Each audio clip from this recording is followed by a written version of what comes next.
In the vast Pacific, amidst the thunder of guns and the roar of waves, sailed a small ship destined for immortality.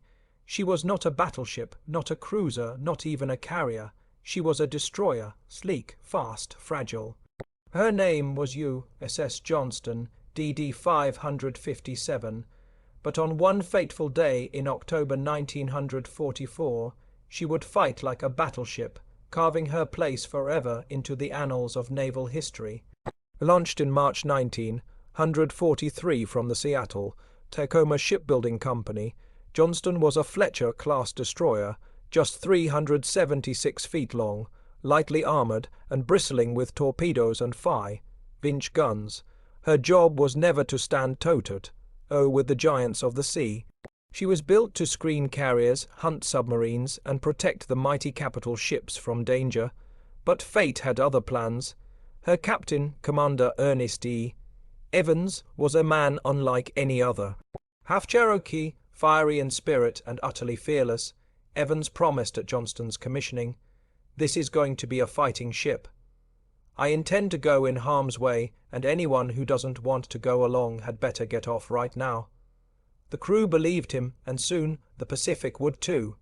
By late 1943 and 1944, Johnston joined the island hopping campaign. She screened carriers, fought off air attacks, shelled shore positions, and protected landing forces. Her guns barked in Kwajalein, Inuiatok, Guam, and the Philippines. The crew grew confident under Evans's command. He drilled them hard but led from the front. He was the first to man the guns, the last to leave the bridge, and always where the danger was greatest. By October 1944, Johnston was assigned to Taffy 3, a small escort carrier group stationed east of the Philippines. They were supposed to be safe, just protecting slow escort carriers far from the big fleet battleships. But destiny was about to strike. At dawn, October 25th, Taffy 3's lookouts spotted something terrifying on the horizon. The Japanese center force, battleships, heavy cruisers, and destroyers slipped through San Bernardino Strait. Bearing down on Taffy 3 were 4 battleships, including the mighty Yamato, the largest battleship ever built, 6 heavy cruisers, 2 light cruisers, and 11 destroyers. Against them, Taffy 3 had only 6 escort carriers, 3 destroyers including Johnston, and 4 tiny destroyer escorts. It was David versus Goliath on the high seas. When the first shells from the Japanese battleships splashed around the carriers, Evans didn't hesitate. He turned Johnston toward the enemy.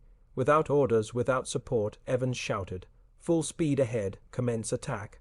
Johnston charged headlong into a wall of steel, against ships that outgunned her 10-1. Her 5-inch guns opened fire at extreme range. Torpedoes were readied. The crew braced for hell. For over an hour, Johnston fought like no destroyer had ever fought before. She closed to within 10-0 yards of the heavy cruiser Kimono and loosed 10 torpedoes. One struck home, blowing the cruiser's bow apart. She dueled with Yamato herself, firing salvo after salvo, forcing the giant battleship to turn away temporarily. She weaved through incoming shells, returning fire with rapid accuracy. The Japanese gunners were stunned. A single small destroyer was charging their entire fleet. At 07:38, Johnston took her first heavy hit. An 80-inch shell from Yamato smashed into her, killing many and wounding Captain Evans. But he refused to leave the bridge. Bleeding, limping, Evans fought on. Johnston's guns roared. Her torpedoes sped out again, forcing enemy cruisers to dodge wildly. She shielded the escort carriers, drawing fire to herself. Every minute she fought, she bought precious time. By 9 o'clock, Johnston was a wreck. Burning, slowing, her guns silenced one by one. Still, she refused to give in. Evans, now steering with the engines after the helm was destroyed, kept Johnston charging. He personally directed fire at Japanese cruisers until his last working gun fell silent. At 09:45, Johnston could fight no more.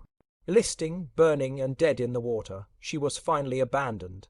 As she sank beneath the waves, her surviving crewmen heard Evans's final words, "A fighting ship has to die fighting." Out of 327 men, only 141 survived. Captain Evans was missing in action, last seen on the burning deck fighting to the end. He was posthumously awarded the Medal of Honor. The Japanese, shaken and confused, believed they had encountered a much larger American force. They retreated, fearing more ships were coming. In truth, it was the sacrifice of Johnston, Hull, Heermann, and their tiny escorts that bluffed the mighty Japanese fleet into withdrawal.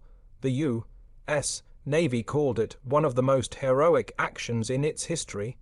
And in 2019, explorers found Johnston's wreck nearly 21,000 feet beneath the Philippine Sea, the deepest shipwreck ever discovered. Her guns still pointed defiantly toward the enemy. She was small, she was fragile. She was doomed, but in her final hours, USS Johnston proved that courage can outweigh steel, that leadership can outweigh numbers, and that a single ship, led by a fearless captain and a brave crew, could fight like a battleship and change the course of history.